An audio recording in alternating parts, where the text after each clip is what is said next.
Imagine waking up every morning with a strange, unspoken assignment hanging over your head. It's not written down anywhere.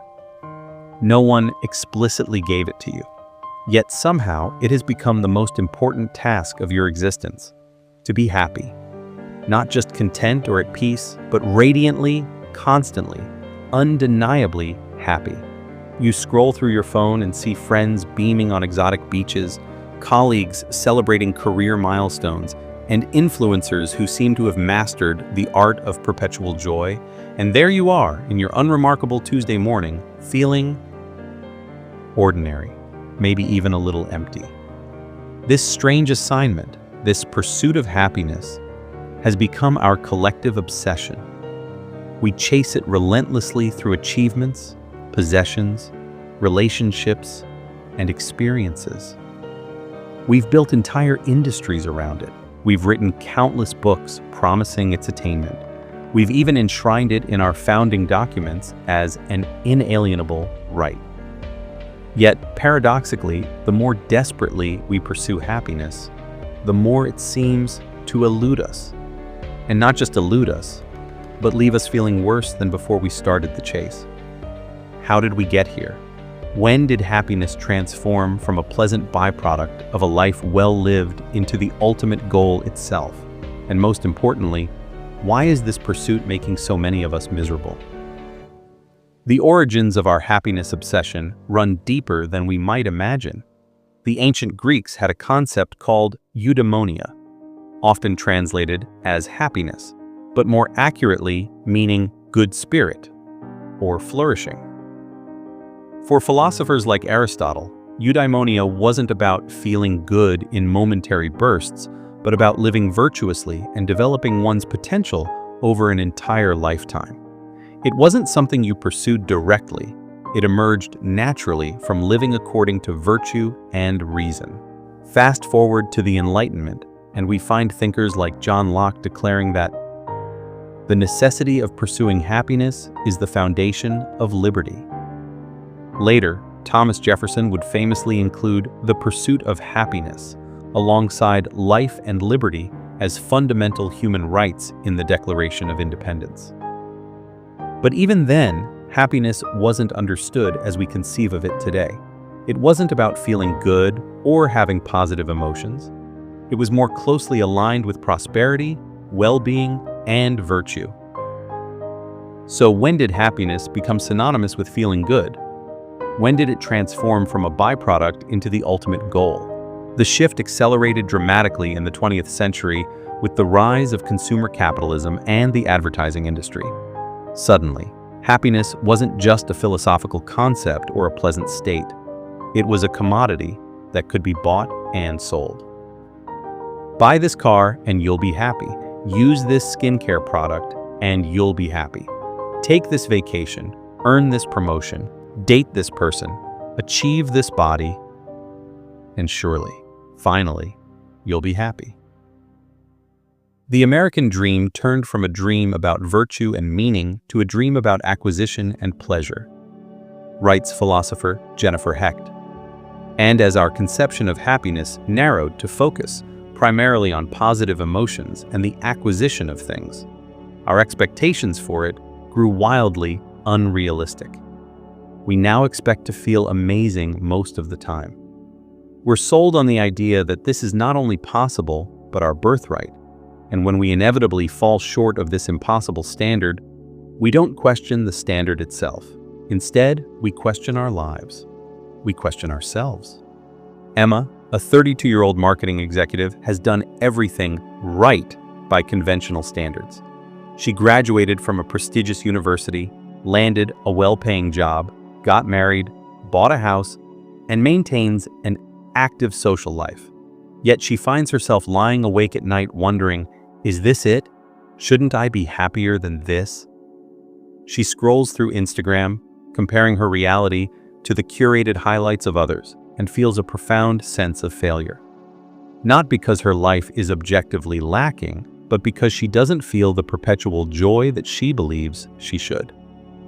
Emma's experience isn't unique. It's emblematic of a generation raised on the promise that happiness is the ultimate goal, and that it should be constant, intense, and easily attainable if you just make the right choices. But this conception of happiness is fundamentally flawed, and pursuing it directly often backfires spectacularly. The more directly one aims to maximize pleasure and avoid pain, the more likely one is to produce a life bereft of depth, meaning, and community, writes philosopher Todd May. This paradox, that pursuing happiness directly often leads to its opposite, has been documented by psychologists and philosophers alike. Consider a study published in the Journal of Positive Psychology, where researchers found that people who highly valued happiness were more likely to experience disappointment when they felt positive emotions, leading to decreased happiness overall. In other words, wanting to be happy made them less happy. The more they fixated on how happy they should be feeling, the less they enjoyed positive experiences when they had them. It's like telling someone, "Don't think about a pink elephant." The instruction itself brings the forbidden thought to mind. Similarly, the command, "Be happy," inevitably draws attention to the ways in which we aren't. Our awareness of the gap between how we feel and how we think we should feel becomes a source of anxiety and disappointment. Happiness is like a butterfly, Henry David Thoreau supposedly said. The more you chase it, the more it will elude you. But if you turn your attention to other things, it will come and sit softly on your shoulder. The metaphor captures something essential about happiness, that it tends to arrive indirectly as a byproduct of engagement with something meaningful rather than as the result of a direct pursuit. But why? Why does the direct pursuit of happiness so often lead to misery? One reason lies in how we've come to define happiness itself. In today's culture, happiness is often equated with excitement, pleasure, and positive emotion. It's the rush of buying something new, the high of romantic infatuation, the thrill of success. But this narrow definition ignores other forms of well-being that might be less flashy but more sustainable, like contentment, meaning, engagement, and connection. Research by psychologist Daniel Kahneman distinguishes between experiencing self and remembering self, the part of us that experiences pleasure in the moment versus the part that constructs the narrative of our lives.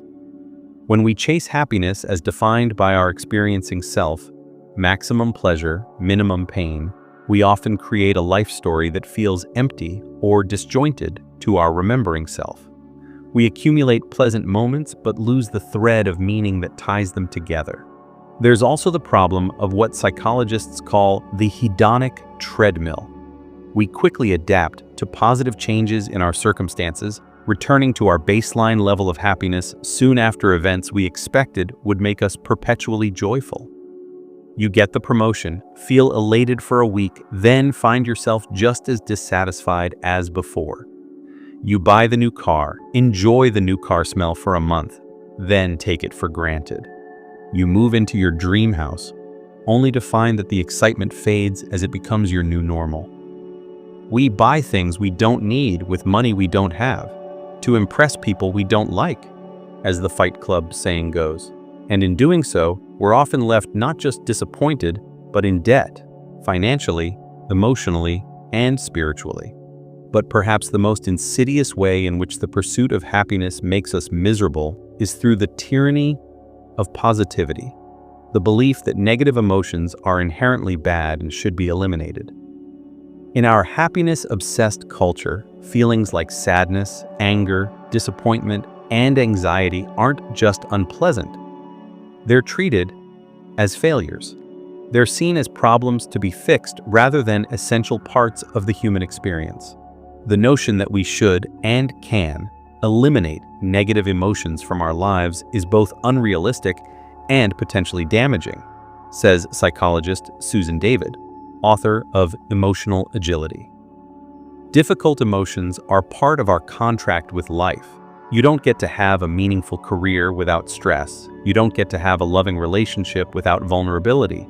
You don't get to have a family without frustration. When we try to suppress or avoid negative emotions in our quest for happiness, they don't simply disappear. They go underground, manifesting in chronic tension, addiction, or inappropriate outbursts. Or they become amplified by our resistance to them, creating a secondary layer of suffering, feeling bad about feeling bad. Consider Alex, a 29-year-old graphic designer who prides himself on his positive attitude. Whenever he feels anxious or sad, he immediately tries to snap out of it by watching funny videos, going shopping, or having a drink with friends. While these strategies might provide temporary relief, they prevent Alex from addressing the underlying issues causing his distress. Over time, his unaddressed emotions build up, eventually manifesting as panic attacks that seem to come out of nowhere. The reality is that emotions, all emotions, serve important functions. Anger alerts us to boundary violations. Fear warns us of potential threats. Sadness connects us to what we value. Anxiety prepares us for challenges. When we label these emotions as inherently negative and try to eliminate them in our pursuit of happiness, we cut ourselves off from vital information about our needs and values. Between stimulus and response, there is a space, Viktor Frankl wrote. In that space is our power to choose our response. In our response lies our growth and our freedom. But when we're fixated on happiness as the only acceptable emotional state, we shrink that space. We react automatically to unpleasant feelings, trying to escape them rather than understand them. The pursuit of happiness also fuels another source of misery: excessive self-focus. When happiness becomes our project, we can't help but constantly monitor our emotional state. Am I happy enough? Why don't I feel better? What's wrong with me? This inward gaze, while well-intentioned, often keeps us trapped in circular thinking and disconnected from the very experiences that might genuinely fulfill us. Research consistently shows that meaning comes not from focusing on our own happiness, but from connecting with something larger than ourselves. Whether that's relationships, work that matters, spiritual practice, or contribution to a cause. As Holocaust survivor and psychiatrist Viktor Frankl observed, happiness cannot be pursued, it must ensue, and it only does so as the unintended side effect of one's personal dedication to a cause greater than oneself. Consider the experience of volunteering. Studies have found that regular volunteering is associated with greater well-being and even increased longevity. But here's the interesting part. These benefits tend to disappear when people volunteer for self-focused reasons, like boosting their resume or making themselves feel good, rather than genuinely wanting to help others. Similarly, research on spending money shows that using financial resources to benefit others leads to greater happiness than spending on oneself. In one study, participants who were given money to spend on others reported greater happiness than those instructed to spend it on themselves, regardless of the amount. What these findings suggest is that happiness tends to arrive as a byproduct of forgetting ourselves in service to others or engagement with meaningful activities. It comes not from asking, "Am I happy?" but from asking, "What matters?" and "How can I contribute?" This isn't just philosophical speculation. It's supported by research on flow states, the condition of optimal experience identified by psychologist Mihaly Csikszentmihalyi. When we're completely absorbed in a challenging activity that matches our skills, we enter a state of flow where self-consciousness falls away. We're not thinking about whether we're happy. We're simply engaged, present, and alive to the experience. The best moments usually occur when a person's body or mind is stretched to its limits in a voluntary effort to accomplish something difficult and worthwhile. Csikszentmihalyi writes, "These flow experiences, whether found in creative work, physical activities, meaningful conversations, or even mundane tasks approached mindfully, offer a different kind of well-being than the hedonic pleasure we typically associate with happiness." Another reason the pursuit of happiness backfires is that it often leads us to prioritize short-term emotional rewards over long-term well-being. We reach for the chocolate cake instead of the apple, the Netflix binge instead of the book, the impulsive purchase instead of saving for something meaningful. These choices aren't inherently wrong, but when made habitually in service to immediate happiness, they can undermine our deeper values and goals. The pursuit of happiness can become a recipe for neurosis if it leads us down a blind alley of short-term pleasure at the cost of long-term fulfillment, writes philosopher Julian Baggini. It's then we have a nagging sense that we have been sold happiness, but left somehow unfulfilled. This tension between immediate gratification and deeper satisfaction is particularly acute in the digital age. Social media platforms are designed to provide quick hits of dopamine, the likes, comments, and shares that give us a momentary sense of validation.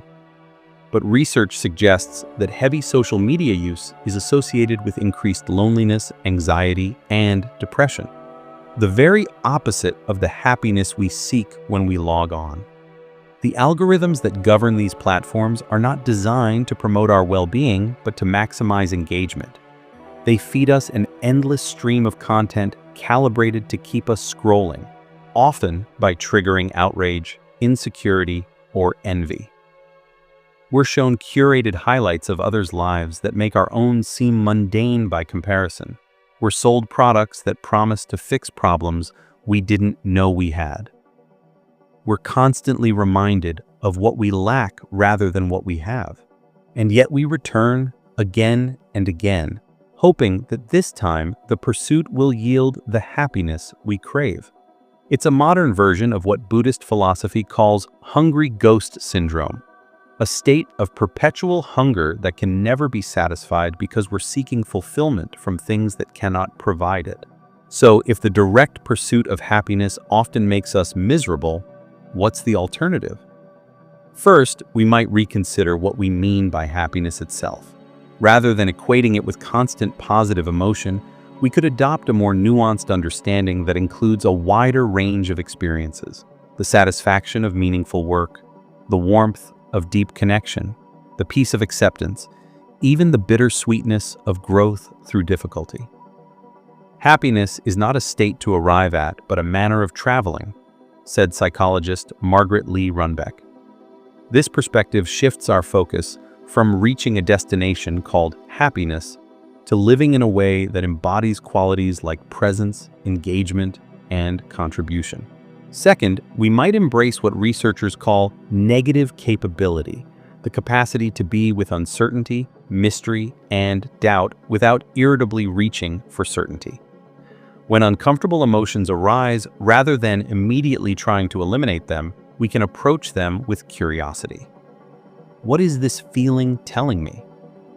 What need or value does it point to? How can I respond wisely rather than react automatically? This doesn't mean wallowing in negative emotions or glorifying suffering. It means developing a more accepting, less combative relationship with the full range of human experience. It means recognizing that our emotional lives are not problems to be solved, but landscapes to be navigated with awareness and self-compassion. Third, we might turn our attention from self-focused happiness to meaning-focused engagement. What matters to you? What values do you want to embody? What contribution do you want to make? These questions orient us toward a life that feels worthwhile regardless of whether we're experiencing pleasure in any given moment. Happiness without meaning characterizes a relatively shallow, self-absorbed, or even selfish life, in which things go well, needs and desires are easily satisfied, and difficult or taxing entanglements are avoided, writes Emily Esfahani Smith in her book, The Power of Meaning. By contrast, the meaningful life is defined by a sense of purpose, a narrative that makes sense of one's life, and a transcendence beyond the self to impact the lives of others. Consider the difference between Sarah and Michael, both in their early 30s. Sarah has structured her life around the pursuit of happiness. She changes jobs whenever she feels bored or stressed, moves to new cities when the novelty of her current location wears off, and tends to end relationships when they become challenging. While she experiences peaks of excitement and pleasure, she also feels increasingly rootless and disconnected. Michael, by contrast, doesn't explicitly pursue happiness. He has stayed in the same moderately satisfying job for years because it allows him to support causes he believes in. He has worked through difficult periods in his long-term relationship rather than abandoning it when the initial excitement faded. He volunteers regularly at a local shelter. While Michael experiences his share of frustration and difficulty, he also has a deep sense that his life matters. That he's building something meaningful rather than just accumulating pleasant experiences. The irony is that Michael, who doesn't pursue happiness directly, likely experiences more sustained well-being than Sarah, who makes happiness her primary goal. By focusing on meaning, commitment, and contribution. Rather than feeling good, he has created a life that generates a more enduring form of satisfaction. This doesn't mean we should abandon the desire for joy or pleasure. These are natural and beautiful parts of human experience, but making them the centerpiece of our lives, the measure by which we judge our success or worth, almost inevitably leads to disappointment. Don't ask yourself what the world needs, civil rights leader Howard Thurman said. Ask yourself what makes you come alive and go do that, because what the world needs is people who have come alive. This aliveness that Thurman speaks of isn't the same as happiness in the conventional sense. It's a quality of wholehearted engagement with life, with its joys and sorrows, its triumphs and challenges, its beauty and its pain. So perhaps the question isn't, how can I be happy? But rather, how can I be fully alive? How can I show up with presence and integrity for this one precious life? The answer won't be found in a listicle of happiness hacks or a shopping spree or even a perfectly curated Instagram feed. It will be found in the quiet moments of connection with others, in work that challenges and engages you, in contribution to something larger than yourself, and yes, sometimes in the difficult emotions that remind you what matters. The purpose of life is not to be happy, said Ralph Waldo Emerson. It is to be useful, to be honorable, to be compassionate, to have it make some difference that you have lived and lived well.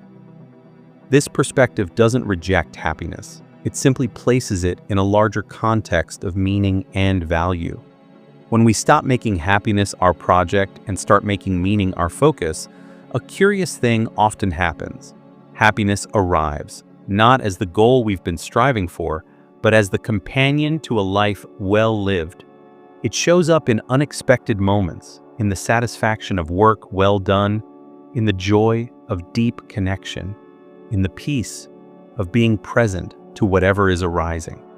And unlike the happiness we try to force or fabricate, this kind of happiness doesn't disappear the moment we notice it. It doesn't require constant pursuit or protection. It simply is a natural expression of a life aligned with what matters most. So perhaps the path out of our collective misery isn't to try harder to be happy. Perhaps it's to let go of happiness as our primary aim and instead focus on living with presence, purpose, and deep engagement with the full spectrum of human experience. Perhaps it's to recognize that a good life isn't measured by how consistently we feel positive emotions, but by how fully we embody our values and contribute to something larger than ourselves. In doing so, we might discover that happiness isn't something we achieve, but something we inhabit, not a distant shore we strain to reach, but the water we've been swimming in all along, if only we would stop thrashing and learn to float.